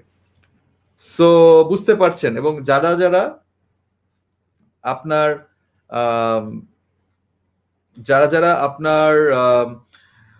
আপনারা ফাইলটা পেয়েছেন, ওয়ার্কশিটটা পেয়েছেন, ওখানে আজকে একটু একটু করে লিখতে থাকেন। এই বিষয়টা আপনাকে যখন আপনি ওই মানুষটাকে পারসুয়েট করতে যাবেন অনেক হেল্প করবে ওই ওয়ার্কশিটের বিষয়টা। So credibility, emotion, logic, credibility, emotion, logic লিখছেন। হ্যাঁ, স্লাইডে লেখা থাকলে সমস্যা নেই, আমি জিজ্ঞাসা করেছি কার কার মনে আছে, তারা লিখছেন। আপনি যখন লিখবেন এটা আপনার আরো ভালো মনে থাকবে। সো আমি কোয়েশ্চেনে আবার আসবো, আমি আবার একটু সেশনে এগিয়ে যাই কারণ আমাদের ফ্লো আবার একটু পিছিয়ে যাচ্ছে। We have a lot of content to cover as always. So metaphor অর্থাৎ হচ্ছে রূপক অর্থ ব্যবহার করতে পারা। আমরা এখন যে এক্সাম্পলটা দেখতে পাবো সেটা এর আগের দিনও আমরা দেখেছি, so going to that. But তার আগে আমি অ্যারিস্টটলের এই কথাটা বলে নেই যে উনি পাবলিক স্পিকিং এর ক্ষেত্রে এই বিষয়টা বলেছেন যে to be a master of metaphor is the greatest thing by far. অর্থাৎ আপনি যখন কোনো কিছুকে, এই যে আকাশ মাহমুদ যে কথাটা বললেন যে people like to believe what they believe and what they see. So আমরা সবাই কিছু কনসেপ্ট বুঝতে পারি, যেমন পারসুয়েশন, এটা সবাই ঠিক মতো বুঝতে পারছি না। আমি জানি এই ওয়ার্ডটা যতবার আমি বলি আপনাদের অনেকের মাথায় কনফিউজিং একটা বিষয় আছে, এটা মানে কি? পারসুয়েট করা কি কাউকে প্রেমপত্র দিয়ে, ভালোবাসায় I love you, I will stay with you for ever, এগুলো দিয়ে কনভিন্স করতে পারা, সেটাও তো এর মধ্যে। কারো মাথায় হচ্ছে আমি বসকে গিয়ে বুঝাচ্ছি বস আমার একটা প্রমোশন দেন, কারো মাথায় আসছে যে আমি ক্লায়েন্টকে গিয়ে আমার পিচ দিয়ে আমার প্রোডাক্টটা সেল করার চেষ্টা করছি। So different things we are imagining. কিন্তু আপনি যখন পাহাড়, নদী, ঝর্ণার কথা বলবেন তখন মানুষের সেম চিন্তাটা মাথায় আসে। আপনি যখন বলবেন আকাশটা কত সুন্দর নীল, তখন মানুষ সেম জিনিসটা ভাবে। সো আপনি যদি কমপ্লিকেটেড কনসেপ্ট গুলোকে সিম্পল ওয়েতে এভাবে মেটাফোর দিয়ে বোঝাতে পারেন, আপনার পারসুয়েসিভ পাওয়ার সাথে সাথে অনেক উপরে উঠে যাবে। যেমন আপনার প্যারেন্টস যদি আপনাকে বিসিএস নিয়ে প্রেশার দিচ্ছে এখনই, তখন আপনি বলতে পারেন যে মা, আমি এখন ফার্স্ট ইয়ারে পড়ি, সো আমাকে তুমি যদি এভারেস্টের নিচে দাঁড়িয়ে বলো যে একদিনের মধ্যে এভারেস্টের চূড়ায় উঠতে হবে, আমি তো পারবো না। এভারেস্ট পাহাড়টা তো অনেক উঁচু, সো আমার তো সময় লাগবে, আগে আমার জানতে হবে এবং আমার প্রপার রিসোর্স নিয়ে তারপর জার্নিটা শুরু করতে হবে। সো আমাকে একটু তুমি টাইম দাও, আমি সবার থেকে জানি, 6 মাস পরে আমি আবার তোমার সাথে এই বিষয়ে কথা বলবো। So you see, then it's difficult for them to come up with an argument and they also need some time to think about it. So মেটাফোরের এই হচ্ছে একটা সুবিধা যে কাউন্টার আর্গুমেন্ট করতে গেলে আরেকটু ভাবতে হয়, আর একই সাথে মেটাফোর বোঝা সহজ, যেটা আমরা গতদিনও দেখেছিলাম এই ইনভেস্টমেন্ট অ্যাডভাইসটি ওয়ারেন বাফেটের, যে a good business is like a strong castle with a deep moat around it. I want sharks in the moat. I want it untouchable. So আমরা আবারও যদি দেখি এটাকে আজকে একটু ব্রেকডাউন করে দেখব। উনি কি বলছেন যে একটা বড় কঠিন বিজনেস, যে বিজনেসে ইনভেস্ট করা দরকার, এমন বিজনেসে ইনভেস্ট করা দরকার যেই বিজনেস একটা দুর্গের মতো, যেই দুর্গের চারপাশে গভীর খাল খনন করা এবং এর মাঝখানে শার্ক রাখা আছে। So it's easy to understand যে ওকে, আমাকে ওয়ারেন বাফেট বলছে এমন বিজনেসে ইনভেস্ট করতে যেখানে সহজে কেউ ঢুকতে পারবে না, রাইট? সো আমরা যদি এটাকে আবার একটু ভিজুয়ালি বুঝাই, যে এই যে আমাদের ওয়ারেন বাফেট, নানা বলা যায় ওনাকে, ওয়ারেন নানা, because he is very old right now, I hope he doesn't take offense, but নানা ভাই শিখাচ্ছেন একজনকে যে আপনি এমন বিজনেসে ইনভেস্ট করবেন যেটাতে ঢোকা ডিফিকাল্ট। সো এটাতে উনি কিন্তু সহজে, আচ্ছা তাই মানে, বাট এটা একটু এক্সপ্লেন করেন, আমি তো বুঝতে পারছি না। কিন্তু যখন নানা ভাই বলছেন যে একটা ভালো বিজনেস হচ্ছে একটা স্ট্রং ক্যাসেলের মতো, যেটার মধ্যে ডিপ মোট আছে এবং এর মধ্যে আমি শার্ক ঢুকাবো। সো তখন ইটস আ ভিজুয়াল থিং, যে একটা ক্যাসেল, তার পাশে একদম খাল খনন করা, তার উপরে আবার শার্ক রেখে দেওয়া। So it's very hard to understand. Okay, বুঝে গেলাম, তার মানে কি? তার মানে আমি এখন থেকে এই পার্টিকুলার স্টক গুলোতে বেশি করে ইনভেস্ট করব। So this is how we can convince people. আপনারা যারা অনেক লজিকের কথা ভাবছিলেন, তখন তাদেরকেই বলছি যে আমাদের মেটাফোর তৈরি করতে পারার অ্যাবিলিটিটা, লজিকের উপর বিল্ড আপ করতে পারার অ্যাবিলিটিটা অ্যাজ এ পারসুয়েডার আমাদেরকে নেক্সট লেভেলে নিয়ে যাবে। সো ডেফিনেটলি আপনাদের এখানে সুযোগ আছে। সো রনি ভট্টাচার্য খুব মজার একটা কথা বলছে যে প্রেমের ক্ষেত্রে মেটাফোর পারসুয়েশনে ভালো কাজ করে। এক্স্যাক্টলি, আমরা অনেক ধরনের মেটাফোর ইউজ করি যখন কাউকে ভালোবাসি। যে আমি একটা জিনিস অবশ্য ছোটবেলা থেকে বুঝতাম না যে গরুর চোখের মতো কেন বলা হতো, বাট দেন যখন একটা গরুকে আসলে দেখলাম ভালো করে, গরুর চোখ আসলে খুব সুন্দর, স্টিল আই ফিল লাইক আচ্ছা গরুর কথা বলাটা কেমন। বাট এটা নিয়ে গানও আছে। যাই হোক, আমরা মুভ অন করছি। আমরা টাইমের বিষয়টা একবার বলেছিলাম যে টাইম কিভাবে আমরা পারসিভ করি। সময় তো দেখা যায় না, ধরা যায় না, কোথাও ব্যাংকে রাখা যায় না, ফ্রিজে আটকে রাখা যায় না। So still we are using the concept of time everyday. কেন? আমরা এটাকে একটা মেটাফোরে নিয়ে আসছি, টাইমকে মানির সাথে আমরা কম্পেয়ার করছি। আমরা এই কারণে টাকার কথা বলার কারণে স্পেন্ডিং এর কথা, ওয়েস্টের কথা চলে আসতেছে। আমরা বাই করার কথাও বলতে পারি, I want to buy some time, you have some time, I need to buy some time from you. So আরো একই সাথে আমরা ম্যানেজের কথা বলছি। তো টাইমকে আমরা মানির সাথে কম্পেয়ার করে তারপর টাইম ম্যানেজমেন্টের কনসেপ্টে ঢুকে যাচ্ছি। সো এই ছিল মেটাফোর। এবারে আমরা ব্রেভিটি নিয়ে কথা বলবো। মেটাফোর সম্পর্কে দীপ্ত রয় আরো একটু জানতে চাচ্ছেন। দীপ্ত রয় জানতে চাচ্ছেন যে মেটাফোরটা আরেকবার বলেন। মেটাফোর হচ্ছে আপনি যখন কিছু এক্সপ্লেইন করছেন, আপনি রূপক অর্থে ব্যবহার করবেন। আপনি এমন কোন কনসেপ্ট নিয়ে কথা বলবেন যেটা ওই মানুষটা অলরেডি জানেন। যেমন আমরা এভারেস্টের পাহাড়ের কথা বললাম, যখন খুব চ্যালেঞ্জিং কিছু কথা বলা হয় এভারেস্ট পাহাড়ের কথা বলা হয়। যখন খুব আনন্দের কথা বলা হয় তখন হয়তো আমরা সি বিচের কথা বলবো, সমুদ্র সৈকতে বাতাসের পাশে দাঁড়াতে কত ভাল লাগে না। তো যদি এখন তুমি তোমার হোমওয়ার্কটা করে ফেলো, তাহলে আধা ঘন্টা পরে তোমারও ওরকম আনন্দ লাগবে, মনে হবে যে তুমি সি বিচের পাশে আসো, চমৎকার বাতাস বইছে। সো অ্যাকচুয়ালি কিন্তু it's not directly related, but আমাদের মাইন্ড হচ্ছে এরকম অদ্ভুত যে আমাদের মাইন্ড ওই এক্সাম্পল থেকে একটা মিনিং নিয়ে আসে। যেমন আরেকটা মজার উদাহরণ দেই, যে হুমায়ুন আহমেদের উপন্যাসে আমরা প্রায়ই দেখি যে উনি ক্যারেক্টারদেরকে পূর্ণিমা নিয়ে খুব অবসেশনের মধ্যে ফেলে দেন। সো ক্যারেক্টার রাতের বেলা গলা পর্যন্ত ডুবিয়ে গুহার মধ্যে, গর্ত ঘুরে সেটার মধ্যে ঢুকে থাকবে, জাস্ট গলাটা বাইরে থাকবে, এই অবস্থায় চাঁদ দেখতে কেমন লাগবে। সো এইরকম কনসেপ্ট গুলাতে নিয়ে গিয়ে আমাদেরকে ওনারা প্রলুব্ধ করেন, এটা করতে মোটিভেটেড করেন যে আচ্ছা চাঁদটাকে আর একটু এনজয় করি।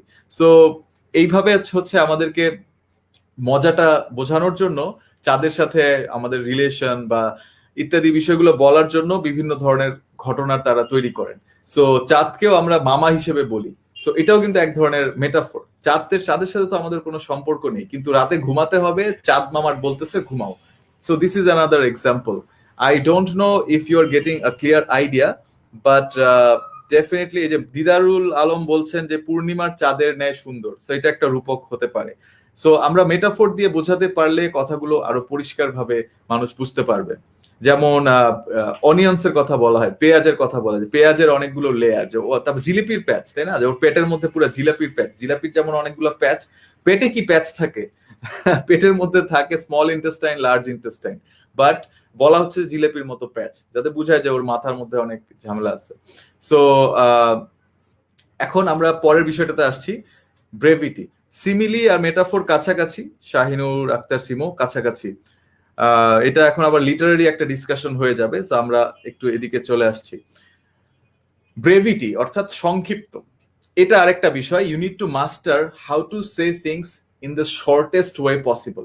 আপনি যখন কাউকে অনেক সময় নিয়ে কিছু বোঝাতে চান তখন একটা কনফিউশন তৈরি হয়, এবং আপনি যখন এক কথাকে অনেকগুলো শব্দ ব্যবহার করে বলেন তখন কনফিউশন তৈরি হয়। আপনি দেখেন পরের এক্সাম্পল গুলোতে বুঝতে পারবেন। মেইন কনসেপ্টটা মাথায় রাখবেন, লেস ইজ মোর। আপনি যখন কাউকে পারসুয়েট করতে যাচ্ছেন, লেস ইজ মোর, অল্প দিয়ে আপনি বেশি ইম্প্যাক্ট পাবেন। আমাদের যেই ভাষণের কারণে যুদ্ধে যাওয়া হয়েছিল, এবারের সংগ্রাম স্বাধীনতার সংগ্রাম, বাস এই তো। আরেকটা এখানে মেটাফোরেরও এক্সাম্পল আছে। আপনারা ঘরে ঘরে তোমরা করে বলছেন, তোমরা ঘরে ঘরে দুর্গ গড়ে তোলো। এটার মানে কি? প্রোটেক্ট ইউর সেলফ, যুদ্ধ শুরু হবে। So this is a great example, this speech, যে ব্রেভিটি এবং মেটাফোর ইউজ করলে মানুষ কিভাবে মোটিভেটেড হয়। সো আইপডের কথায় বলি, আইপড যখন লঞ্চ করা হয়েছিল, Steve jobs used this in order to explain যে আইপড কি। আইপড মানে পকেটে 1000 গান, শেষ। আইপডে 256 মেগাবাইট স্পেস থাকবে, যেই স্পেসের মধ্যে আপনি 1000টি গান কপি পেস্ট করে রেখে যে কোনো সময় শুনতে পারবেন। এতগুলো কথা বলে যেই কথাটা বোঝানো হচ্ছে, কয়েকবার চিন্তা করার পরে এই কনসেপ্টে আসা হলো যে 1000 songs in your pocket। আপনার তো কল্পনা করা সহজ, এবং আপনি তখন মোটিভেটেড হচ্ছেন। সো অ্যাডভার্টাইজিং এ যারা কাজ করছেন, যারা কপিরাইটিং নিয়ে কাজ করছেন, আপনি যখনই যা লেখেন কখনোই লেখার সাথে সাথে আপলোড করবেন না। যারা কন্টেন্ট রাইটার, লেখার সাথে সাথে আপলোড করবেন না, আপনি পড়ে জিনিসটাকে সংক্ষিপ্ত করবেন। কোনো না কোনো জায়গায় দেখবেন যে কমানোর জায়গা আছে, সেই জায়গাগুলো কমিয়ে দিবেন, দেখবেন অনেক বেটার হবে। আমি আরো রিয়েল এক্সাম্পল দেই, জাস্ট ডু ইট। এটা কাদের tagline? Let's see a question to you guys, কাদের ট্যাগলাইন? এবং এটার বদলে আমি যদি বলি just ensure it gets done, does it have the same power? Does it have the same impact? It doesn't, because it's longer. এটা বলতে সময় বেশি লাগে, তার মানে এটা বুঝতেও সময় বেশি লাগে। So we need to keep things simple. একটা কথা বলেছেন এখানে, হ্যাঁ, রনি ভট্টাচার্য বলছেন যে কল্পকথায় কাজ হলে বেশি কথার দরকার কি? Absolutely. So Nike, yes, whose correct? Ahad is correct, Ashiq is correct, Atkia correct, Rashika correct, Swapnil correct, you guys are all correct, absolutely. So এবারে আমরা 6 প্রিন্সিপালস এবং কিছু হ্যাকে চলে আসবো। অনেক মজার মজার জিনিস অপেক্ষা করছে। এখন আমাদের সেশনের সবচেয়ে মজার জায়গাগুলো শুরু হতে যাচ্ছে। প্রথম বিষয়টা হচ্ছে, আমরা ইথোস প্যাথোস নিয়ে আগেও কথা বলেছি। ইথোস হচ্ছে অথরিটি, ক্রেডিবিলিটির জিনিস, প্যাথোস হচ্ছে emotion. So thinking fast and slow, এটা একটা বই যেটা লিখেছেন একজন নোবেল প্রাইজ বিজয়ী মানুষ, যিনি একই সাথে একজন ইকোনমিস্ট এবং সাইকোলজিস্ট, এবং ড্যানিয়েল একারম্যান, ওনার এই ড্যানিয়েল কেইনম্যান তার এই বইটাতে সিস্টেম 1 এবং সিস্টেম 2 নিয়ে আলোচনা করেন। এবং সেটারই একটা অ্যাপ্লিকেশন আমরা প্রেজেন্টেশনের সময়ও একটু দেখেছিলাম, যে নাম্বারের বদলে ছবি দেখলে আমরা ইমোশনালি ট্রিগার্ড হয়ে যাচ্ছি এবং তারপর একটা কাজ করতে চাচ্ছি। সো ওই বিষয়টাই কাজ করছে সিস্টেম 1 এবং 2 এর ক্ষেত্রে। আমরা এক্সাম্পল দেখবো একটু পরে। আই থিঙ্ক আমাকে একটু স্লাইডটা এক্সচেঞ্জ করে নিতে হবে। রাইট, সো সিস্টেম 1 and 2 টা আমরা আগে বুঝে নিব। সো থিঙ্কিং ফাস্ট অ্যান্ড স্লোতে ড্যানিয়েল কেইনম্যান সিস্টেম 1 এবং সিস্টেম 2 নিয়ে কথা বলেন। সিস্টেম 1 হচ্ছে যেই সিস্টেমটা আমাদের ব্রেনে তাড়াতাড়ি ডিসিশন নিতে চায়, বেশি সময় স্পেন্ড করতে চায় না, এবং এই সিস্টেমটা একটু ইমোশন দ্বারা ট্রিগার্ড হয়। আর সিস্টেম 2 হচ্ছে একটু স্লো থিঙ্কিং, একটু আস্তে আস্তে, একটু লজিক্যালি। আমরা যখন কমপ্লিকেটেড কোনো অঙ্ক করি, প্রবলেম সলভ করি, বা আপনি হয়তো আপনার উকিল নোটিশ পড়ছেন, তখন ডিটেইলে আপনাকে জিনিসপত্র বুঝতে হচ্ছে। আপনি হয়তো পত্রিকায় একটা জাস্ট আর্টিকেল পড়ছেন, তখন তাড়াতাড়ি করে আপনি পড়ে চলে যাচ্ছেন। বা একটা ডিটেইলড রিপোর্ট পড়ছেন ফিনান্সিয়াল এক্সপ্রেসে, তখন আপনাকে আরো ডিপে গিয়ে বুঝতে হচ্ছে। সো জিনিসটা কিভাবে কাজ করে এবং কেন এরকম হলো, সেটার একটা এক্সপ্লেনেশন আমরা এখন দেখব। আদিম যুগে আমরা যখন গুহাবাসী প্রাণী ছিলাম, আমাদের কোনো পাঠাও ফুড ছিল না, পাঠাও সার্ভিস গুলো তো ছিলই না, ফুড পান্ডা ছিল না, হাংরি নাকি ছিল না। আমাদেরকে খিদা লাগলে শিকার করতে হতো। সো শিকারের জন্য সাপোজ আমরা বের হলাম, বের হবার পর বনে যখন ঘুরে বেড়াচ্ছি, কি খাবো আজকে, কোন পশুটাকে মারবো, আমরা যখন একটা সুন্দর হরিণ দেখলাম, আমাদের মাথায় সিগন্যাল আসলো অ্যাটাক করো, ডু ইট রাইট নাও। আর যদি এর বদলে আমরা একটা বাঘকে দেখি, তখন আমরা বললাম ভাগো এই আছে। সো এই দুইটা বিষয় আমাদের থিঙ্কিংটাকে অনেক বেশি ম্যানিপুলেট করে, ফ্লাইট অর ফাইট মোড। আমরা কি ফ্লাইট করব, মানে পালাবো, নাকি আমরা ফাইট করব? সো আমাদের ব্রেন যে কোনো ইনফরমেশনকে যখনই সামনে পায়, তখন আগে ইমোশন দিয়ে, এই সিস্টেম 1 দিয়ে চিন্তা করে যে আমি কি বাকিটা শুনবো নাকি শুনবো না, am I buying this or am I just running away from this? আপনার সামনেই মানুষটা, কিন্তু তার মন ছুটে যাচ্ছে। সো আপনাকে ফার্স্টে কি করতে হবে? ফার্স্টে আপনার সিস্টেম 1 কে ট্রিগার করতে হবে, অর্থাৎ ইমোশনাল কিছু বুঝাতে হবে যেটা তার ইমোশনকে ট্রিগার করে। যেরকম আমরা ওই ছবিটাই দেখছিলাম, যে ফার্স্টে আমরা ক্ষুধার্ত বাচ্চাগুলোর ছবি দেখাবো, তারপর আমরা গ্রাফ দেখাবো, তারপরে আমরা লজিকের পার্টে আসবো। So first emotion, then logic, that's the main point. First appeal to the emotion. আপনি আপনার বসকে বোঝাতে চাচ্ছেন আপনার বস কি পছন্দ করেন, এক্সট্রিনসিক না ইন্ট্রিনসিক, এটা আপনি বুঝতে পারলেন। তারপরে আপনি এক্স্যাক্টলি কি চান আপনার বসের কাছ থেকে সেটা আপনি ঠিক করে ফেললেন। Now it's come down to যে আপনি ফার্স্ট কথাগুলো কি বলবেন। এবং এখানে আরেকটা বিষয় চলে আসে, সেটাও খুবই খুবই ইন্টারেস্টিং এবং বেশ আই ওপেনিং একটা ব্যাপার। সো এটা একটা রিয়েল লাইফ স্টোরি। দুজন মানুষ রাস্তা দিয়ে যাচ্ছিলেন, তাদের মধ্যে একজন অ্যাডভার্টাইজিং এ কাজ করতেন। সো উনি দেখলেন যে একজন অন্ধ মানুষ বসে আছেন এবং তিনি ভিক্ষা করছেন। তার সামনে এভাবেই লেখা ছিল, I am blind, please help. So এই মানুষটা তখন তার ফ্রেন্ডের সাথে একটা বেট লাগলেন যে দেখো, আমি এখানে জাস্ট 2টা ওয়ার্ড লিখবো এবং তারপর এই লোকটা যে ভিক্ষা পাচ্ছে সেই ভিক্ষার অ্যামাউন্টটা আরো অনেক বেড়ে যাবে। তার ফ্রেন্ড বললো, না কিসের, এটা সম্ভব না। না বেট লাগবে, আচ্ছা বেট। সো লেগে গেল বাজি। তারপরে কি করলেন, এই অ্যাডভার্টাইজিং ইন্ডাস্ট্রির মানুষটি জাস্ট 2টা ওয়ার্ড লিখলেন, it's spring and I am blind, please help.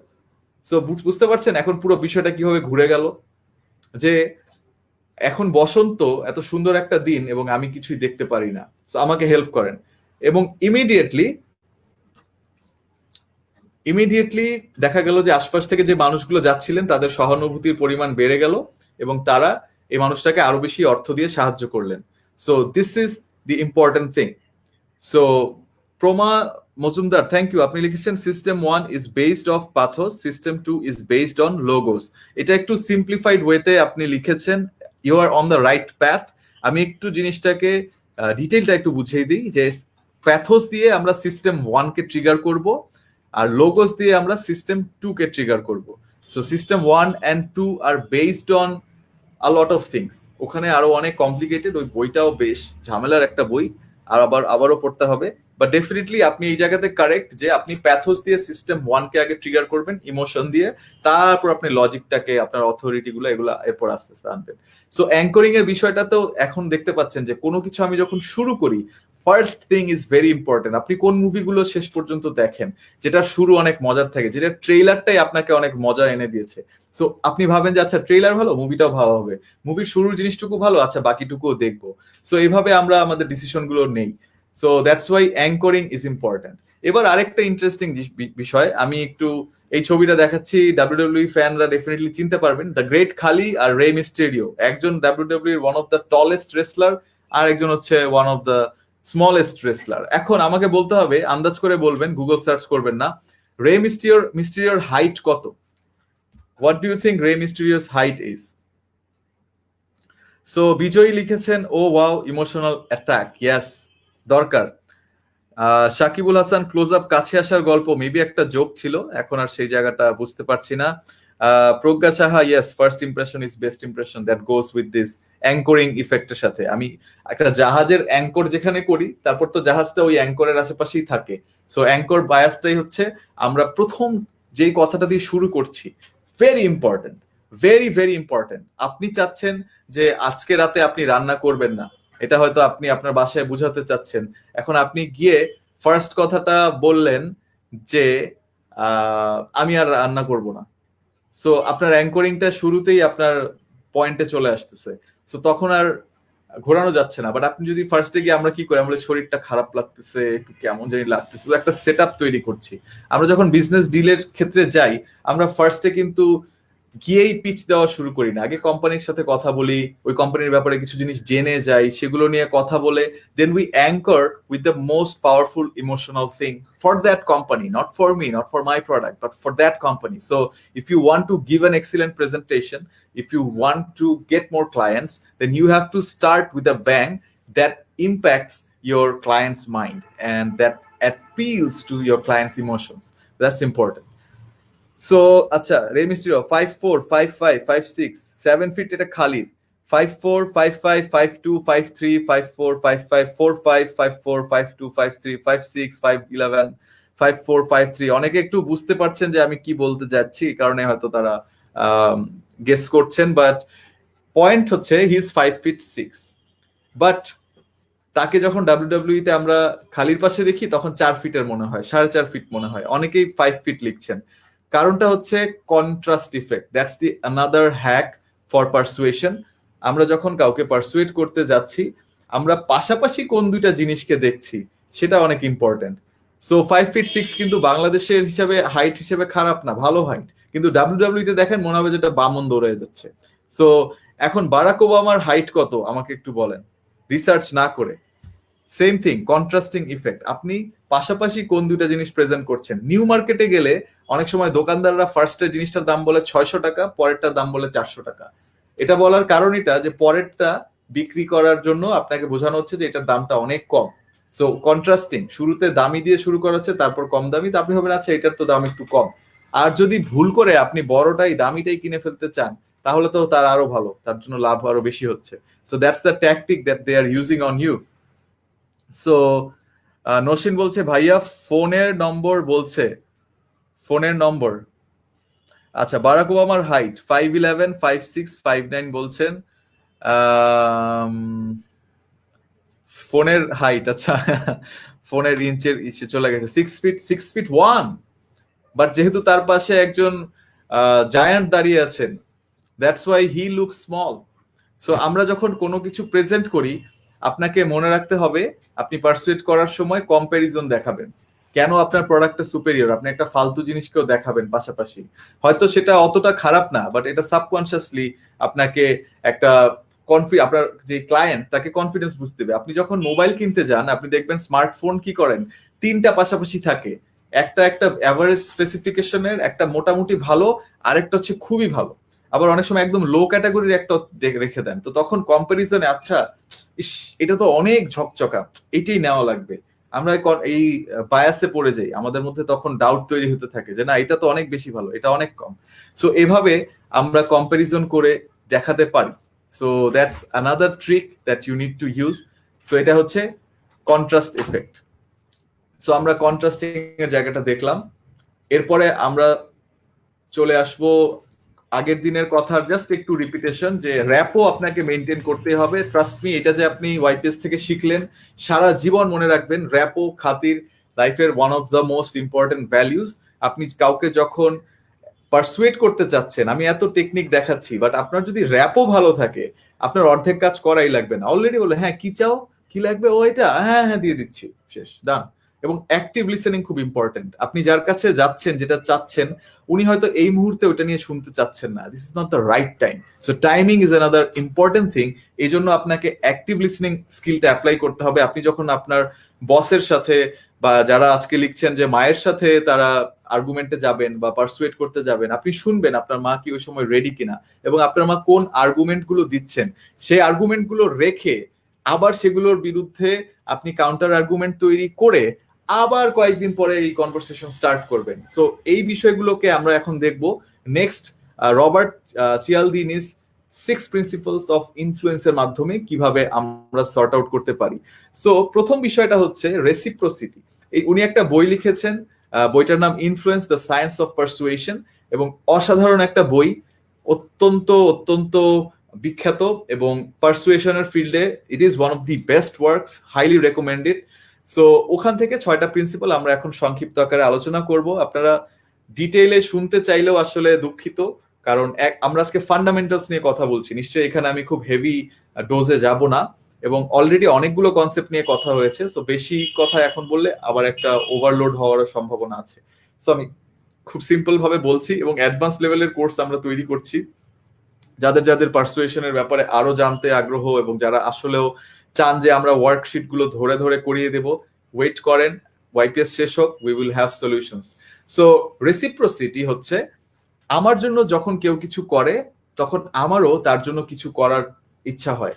So that's the freemium model. Social মিডিয়াতে আপনি দেখবেন, ওয়েবসাইট গুলোতে আপনি দেখবেন যে ফ্রি দেওয়া হয় প্রথমে, তারপরে বলা হয় যে 3 দিন ট্রায়াল, তারপর আপনাকে পে করতে হবে, 7 দিন ট্রায়াল, তারপর পে করতে হবে। সো এটা হচ্ছে রেসিপ্রোসিটি প্রিন্সিপাল। আমি লিঙ্কডইন লার্নিং এর সার্ভিসটা এভাবে কিনেছিলাম। আমি প্রথমে 1 মাস ফ্রি ইউজ করলাম, খুব ভালো মজা লাগলো, তারপর 6 মাস তো আর ভাল লাগে না, পাচ্ছি না, টাকা জমালাম, জমিয়ে তারপর করলাম। আরেকটা হচ্ছে কনসিস্টেন্সি, রেগুলার। আপনি যদি ভাবেন যে পারসুয়েশনটা আজকে করবেন আর আজকেই হয়ে যাবে, that's very very rare. Minimum আপনাকে 4-5 বার করতে হবে, মিনিমাম বেসিসে, যদি এটা মেজর কোনো ডিসিশন হয়। যদি একজন ক্লায়েন্টের কাছে আপনি ডিল সেল করতে যান, ট্রাস্ট মি, ক্লায়েন্টরা ইয়েস বলার আগে 4 থেকে 5 বার আপনাকে নো বলবে, বিভিন্ন ভাবে আপনাকে আগে ঘুরাবে, তারা আরো অনেক কিছু শুনতে চাবে, তারপর ফাইনালি আপনি ডিলটা ক্লোজ করতে পারবেন। সো এবারে আরেকটা বিষয় হচ্ছে সোশ্যাল প্রুফ। সো যখন অন্যরা এটা করতেছে তখন আমিও করতে পারি। দিস ইজ দ্য ক্লাসিক পাশের বাসার আন্টি অ্যাপ্রোচ, যে ওনার মেয়ে পারে তুমি পারো না কেন, অথবা বাকি সবাই এখন স্মার্টফোন ইউজ করে আমার তো স্মার্টফোন নাই, বাকি সবাই ওয়াইপিএস করতেছে আমি তো ওয়াইপিএস করতে পারতেছি না, আমার তো করা দরকার। সো যখন আমরা আশেপাশে সবাইকে একটা কিছু করতে দেখি আমরা নিজেরাও মোটিভেটেড হয়ে যাই। এবং আমি স্মার্টফোনের যে কথা বললাম, বা এখন স্ট্রিম বাডি দিয়ে দেখছেন যে অনেক, সরি স্ট্রিম ইয়ার্ড দিয়ে দেখছেন যে অনেকেই স্ট্রিমিং করে বিভিন্ন শো রান করছেন। সো এটা একটা সোশ্যাল প্রুফ চলে আসছে যে এই সফটওয়্যারটা ভালো। সো এভাবে মানুষজন ইউজ করছেন। জুম এখন অনেক ছড়িয়ে গেছে বিকজ সোশ্যাল প্রুফ। ইউডেমি, কোর্সেরার কোর্সেস, ইয়েস, এখানে সোশ্যাল প্রুফ। দিদারুল আলম লিখেছেন যে তাকে লাভ রিয়েক্ট দিলে তিনিও লাভ রিয়েক্ট দিবেন, সো এটা রেসিপ্রোসিটির মধ্যে পড়ছে। তারপর লাইকিং, র্যাপো যেখানে আসে, যে আপনাকে পছন্দ করেন কিনা, আপনাকে পছন্দ করলে আপনি তখন তাকে বিক্রি করতে পারবেন আপনার প্রোডাক্টটা, আপনার আইডিয়াটা। আরেকটা হচ্ছে অথরিটি, যেমন আমি এনএলপি সার্টিফাইড একজন মানুষ, সো আমার ট্রেনিং এর এবিলিটি ভালো, এটা মানুষ বিশ্বাস করে কারণ আমার একটা সার্টিফিকেশন আছে। আমি যখন বলি আমি আইবিএ থেকে এমবিএ করা, ওরে বাবা ভালো, আইবিএ থেকে এমবিএ তো সবাই করতে পারে না। সো আমি তখন একটা অথরিটি পেয়ে যাচ্ছি কথা বলার এবং আমার কথাগুলোকে মানুষের মনে বিশ্বাসযোগ্য করে তোলার জন্য। এবং ফাইনালি যেটা, সেটা হচ্ছে স্কারসিটি। কোনো কিছু যদি লাইফে, মনে রাখবেন, যদি ভাতের মতো রাখেন, ভাতের দাম কখনো আপনি 500 টাকা কেজি রাখতে পারবেন না, কিন্তু আপনি থাইল্যান্ড থেকে ড্রাগন ফ্রুট ইম্পোর্ট করেন, আপনি 900 টাকা বিক্রি করতে পারবেন, কারণ ওটা কম পাওয়া যায়, ওটা শেষ হয়ে যাচ্ছে। যেই জিনিসটাই শেষ হয়ে যাবে, যেই জিনিসটারই লিমিটেশন আছে, যেই জিনিসটাই আর বেশি দিন পরে টিকবে না, এটার ভ্যালু সাইকোলজিক্যালি আমাদের মনে বেড়ে যায়। সো কিভাবে আমরা আমাদের স্কারসিটি তৈরি করব, এটা আপনাকে মাথায় রাখতে হবে। সাকিবুল হাসান একটা এক্সাম্পল দিচ্ছেন প্রিমিয়াম মডেলের, সেটা হচ্ছে সার্ভে মাঙ্কিতে 8টা কোয়েশ্চেন ফ্রি, তারপর করতে হলে পেইড করতে হয়। ইয়েস, এরকম অনেক জায়গাতেই আছে। বিজয়ী হাহা দিয়েছেন, সো বিজয়ীকেও হাহা দেয়া হবে, right? So the art of thinking clearly বইতে আছে, ইয়েস, এটা রলফ ডবেলির একটা বই, অ্যামেজিং একটা বই, খুবই ভালো। সো অনেকগুলো বায়াস নিয়ে, এখানে 99 বায়াসেস নিয়ে কথা হয়েছে, one of my very favourite books. আমি বায়াস নিয়ে একটা সেশন করতে চেয়েছিলাম অনেকদিন আগে, পরে মনে হলো যে ভাই এইসব ক্রিটিক্যাল টপিক মানুষজন শুনতে চায় না, সো এই কারণে আর করা হয়নি। I still have slides made. Biases are really really powerful things, আমাদের মস্তিষ্কে সবসময় এরা একটা ইম্প্যাক্ট করে থাকে। So guys, that's the entire session for tonight. এখন আপনাদের লার্নার্স জার্নালে আজকে যা যা শিখলেন লিখে ফেলেন, লিখে তারপরে লিঙ্কডইন লার্নিং এ, লিঙ্কডইনে পোস্ট করেন। লিঙ্কডইন লার্নিং এ তো অ্যাক্সেস নেই, সো লিঙ্কডইনে পোস্ট করে দেন, ফেসবুকে পোস্ট করে দেন আজকের সেশন থেকে কি কি শিখলেন এবং আজকের সেশনের লেসন গুলো কি, এখন আমাকে কমেন্টে জানিয়ে দিন। আজকে আমি আর ভাবলাম যে গান টান হবে না, কারণ হচ্ছে কালকে গান গাওয়ার পরে দেখি 100 মানুষ উধাও হয়ে গেছে। সো গানের কোয়ালিটি একটু বাড়াতে হবে, গানের কোয়ালিটি না বাড়ালে আর হচ্ছে না। তো অথরিটির ব্যাপারে জানতে চাচ্ছেন ইমরানুল বাশার। ইয়েস ইমরান, এখানে আমার কাছে স্ট্যাটিস্টিক্সটা আছে। আমার আজকে যেহেতু সেশনের কন্টেন্ট ছিল না, তাই আমি মুখস্থ করি নাই। আমি জাস্ট এমনি আপনাকে মেইন জিস্টটা বলি। সো দ্য থিং ইজ যে ডাক্তারদের চেম্বারে দেখা গেছে যে ডাক্তাররা যদি তাদের সার্টিফিকেট গুলো ঝুলিয়ে রাখেন এখানে, তাহলে মানুষজন আরেকটু বেশি ট্রাস্ট করে। সো একবার একটা সেলস কোম্পানিতে দেখা হলো যে যদি ফোন দেওয়ার পর সাথে সাথে সেলস পার্সনকে ফোনটা ধরিয়ে দেওয়া হয়, তখন ওই বিশ্বাসযোগ্যতা যতটুকু থাকে বা কনভার্সন, লাইক প্রোডাক্টটা যতটুকু বিক্রি হয়, যদি ফোন করার পর একজন অ্যাসিস্ট্যান্ট ধরে বলেন, ও জি স্যার, উনি তো একজন, আমরা একটা কাজ করছি, আপনার প্রবলেমটা আমরা বুঝতে পারছি, আমরা আপনাকে আমাদের একজন এক্সপার্টের কাছে এখন পাঠাচ্ছি, আমি ফোনটা কানেক্ট করে দিচ্ছি, আমাদের এক্সপার্ট আপনার সাথে কথা বলবেন। শুধুমাত্র এইটুকু কথা বলার কারণে তাদের কনভার্সন রেটটা বেশ কিছুটা বেড়ে যায়। সো যখন আমরা আমাদের এক্সপার্টিস শো করি, দিস কানেক্টস উইথ ইথোস, কিন্তু অথরিটি। সো আমরা যখন দেখাবো যে আমি একটা অ্যাওয়ার্ড জিতে এসেছি, বা even it is something as simple as, আমি এক্সাম্পল দিই যে একটা বিজনেস কম্পিটিশনে আমরা গিয়েছিলাম, তো সেখানে একটা টিম এসে, it was on the third gender people, so হিজড়াদের উপরে ছিল একটা সোশ্যাল প্রবলেম। সো একটা টিম এসে ছবি দেখালো যে তারা হিজড়াদের তৈরি খাবার খাচ্ছে, হিজড়াদের সাথে গল্প করছে এবং তাদের সাথে আড্ডা দিচ্ছে, এবং ওই ডেটা নিয়ে এসে তারপর তারা প্রেজেন্টেশনটা তৈরি করেছে। ইমিডিয়েটলি আমরা সবাই সোল্ড, আমরা জাজেসরা খুব খুশি হলাম যে ওয়াও তোমরা এই ইনিশিয়েটিভটা নিয়েছো। সো এটাও কিন্তু in a sense you are showing a little bit of your credibility, your authority, যে আমি এই বিষয়টাতে একটু সময় নিয়ে দেখেছি এবং জানি। So that's the thing. তো তারপরে আজকে আমাদের রিক্যাপে চলে আসছি। Thank you for the compliment. Nowshin বলছে যে গতকালকে রিদমটা বেস্ট ছিল। হ্যাঁ, আমি একটু চেঞ্জ করার চেষ্টা করছিলাম গতকাল, বাট আজকে এবং গতকালকে আমার সেশনে অনেকটুকু টাইম চলে গেছে। সো আমি ভাবলাম যে গানের ক্ষেত্রে একটা ভালো কোরাস রেডি করে তারপরে আসবো। সো আগামীকালকে আবার গান হবে, আজকে আপাতত গানে একটু ব্রেক নিচ্ছি। আর গানের আরো একটা সমস্যা আছে, অনেক প্রিপারেশন লাগে। 1 ঘন্টা কথা বলার পর সাথে সাথে একটা গান গাওয়া শুরু করলে হয় না। সো ব্রেক দরকার, একটু পানি খাওয়া দরকার একটু, এবং একটু গলাও সেধে নিতে হয়। বিকজ আমি যখন এমনিতে গাই অনেক ভালো গান বেরোচ্ছে গলা থেকে, বাট যখন এই সেশনের পরে শুরু করি কেমন জানি অবস্থা, ফেটে টেটে যাচ্ছে বিভিন্ন জায়গায়।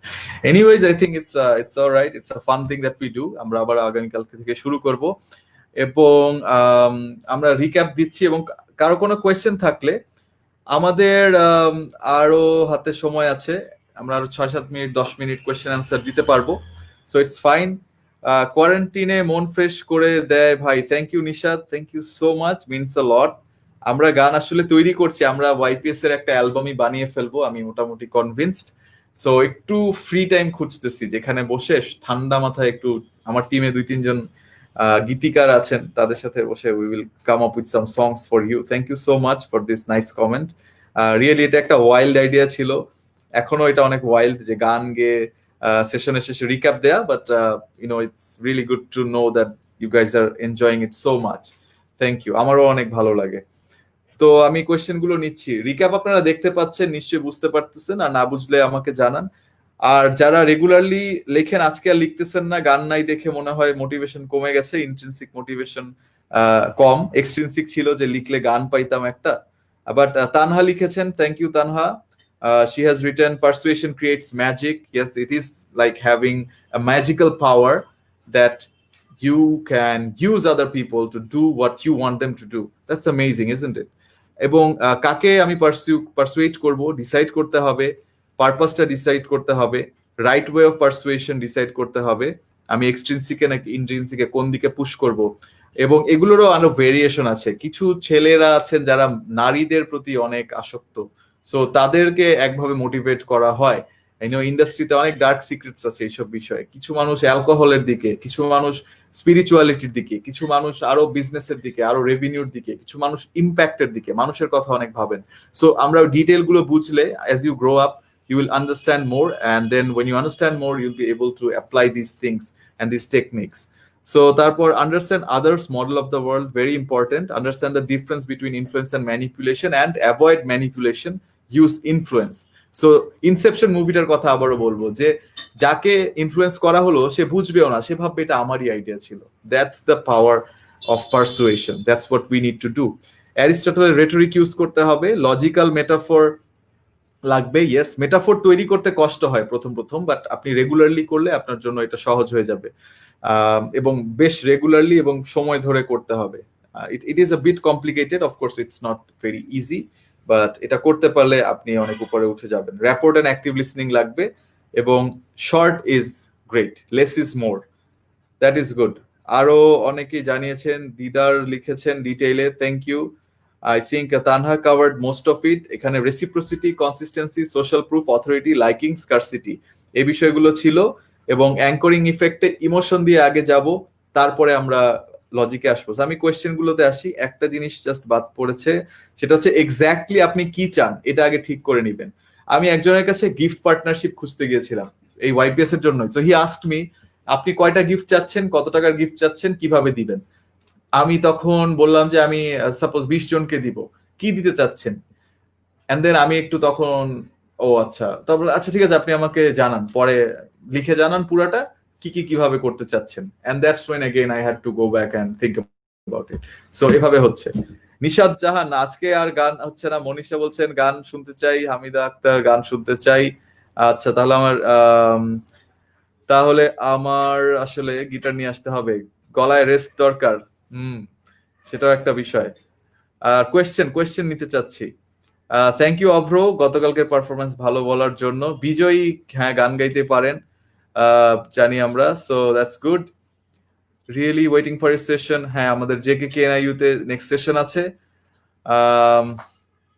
তারপর at first choose a person you will persuade. হ্যাঁ, সুলতানা লাবণী তার রিফ্লেকশন গুলো লিখেছেন। থ্যাংক ইউ সবাইকে লেখার জন্য। এগুলো আপনারা আবার ফেসবুকে এবং লিঙ্কডইনে আপলোড করে দিবেন। তো এখন আমি কোয়েশ্চেন পাচ্ছি না। কোয়েশ্চেন কেন পাচ্ছি না?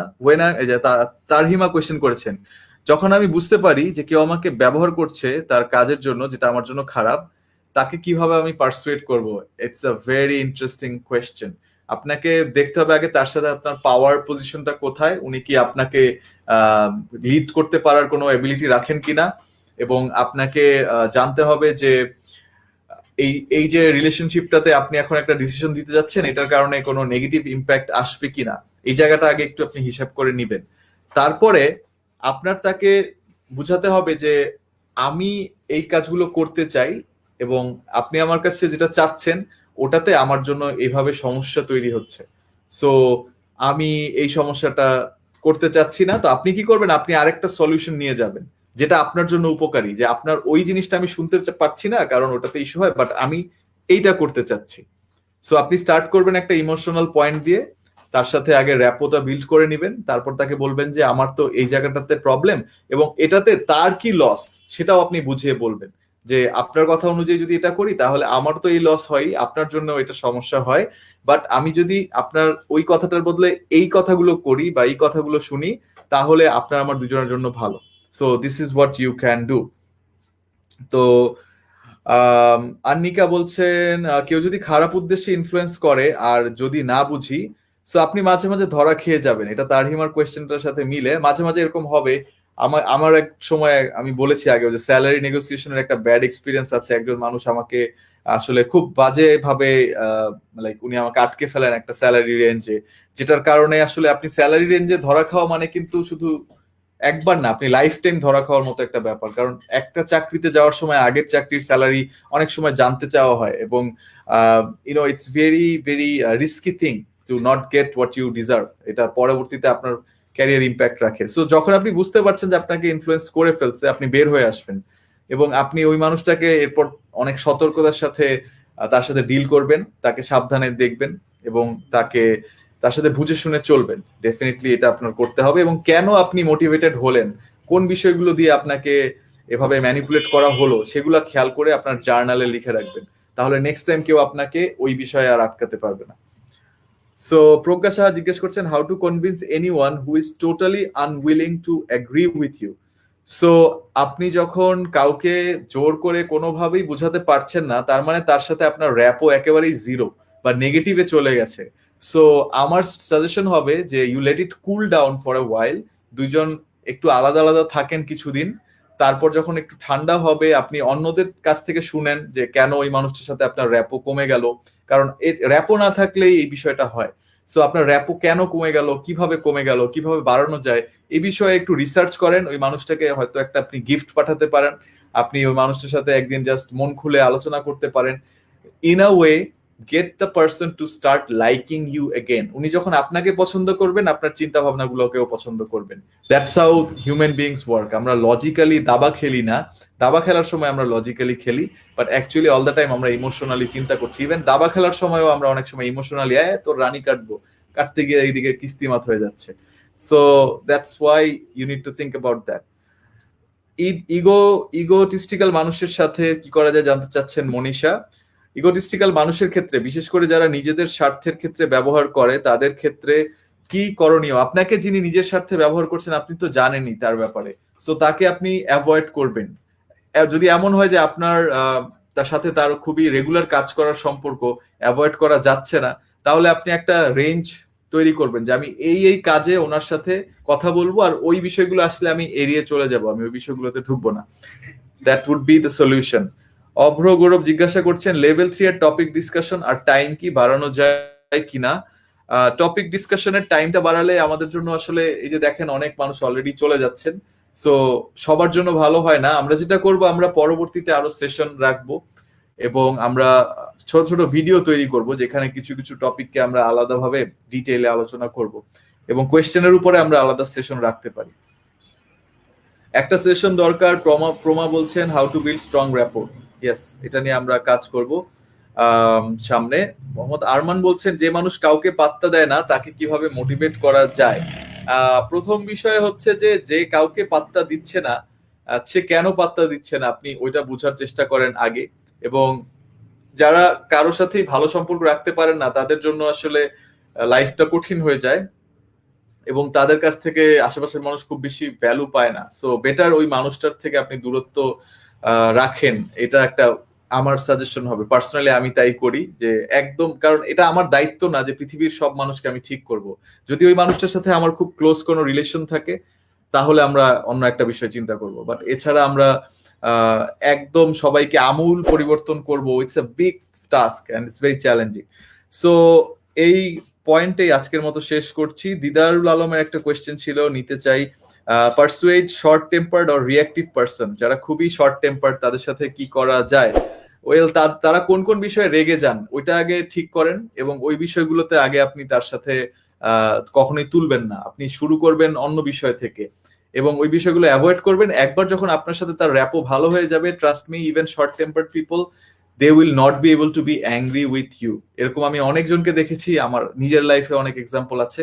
সো আপনি র্যাপো তৈরি করবেন, র্যাপো তৈরি করলে দেখবেন ঠিক হয়ে আসতেছে। পরে একদিন সুযোগ বুঝে ওই মানুষটাকে শিখাবেন যে আপনার টেম্পারটা আপনি কমান, আপনার জন্য আরো ভালো হবে। আকাশ মাহমুদ একই প্রশ্ন করেছিলেন, উত্তরটা আমি দিলাম। এবং আপনারা জার্নাল মেনটেন করেন, আমি সবসময় একই জিনিস বলে আসি যে জার্নালে লিখে রাখেন, পরে জার্নালগুলো পড়েন, দেখবেন ওখান থেকে আরো সলিউশন নিজেই পাবেন। সো লাস্ট কোয়েশ্চেন নিচ্ছি, সামি রহমান ভাইয়া, while writing the learnings of sessions and uploading on LinkedIn, should we start with a story? হ্যাঁ, এটা করলে আপনার স্টোরিটা ওই যে অ্যাঙ্করিং ইফেক্টের কারণে এবং ইমোশনাল ট্রিগারের কারণে আরো ভালো লাগবে। সো আপনি স্টোরি দিয়ে শুরু করলে আরো ভালো হবে। আমরা এখানে দিদারুল আলমকে দেখি, উনি শুরু করেন যে let me start with a story of a boy, of a man. So that's his favourite way to start. I think আমি দেখতে চাই সামনে নতুন কি ওয়েতে উনি স্টার্ট করেন। এবং আপনাকেও বলছি Sami, you can start with a story, আরো বেশি রিডার পাবেন এবং আপনার রিডার আরো এনজয় করবে। So guys, thank you so much. অনেকক্ষণ আমরা আজকের সেশনটা করলাম। Thank you for your questions, খুবই ভালো লাগলো। এবং আজকে আনফরচুনেটলি গান করছি না, আগামীকালকে আবার গান হবে। No worries, thank you everyone. আমাদের আবারও দেখা হবে এবং এর মধ্যে সবাই সুস্থ থাকবেন, নিরাপদ থাকবেন এই প্রত্যাশা করছি। দেখা হবে আগামীকাল। Until then, stay safe, by.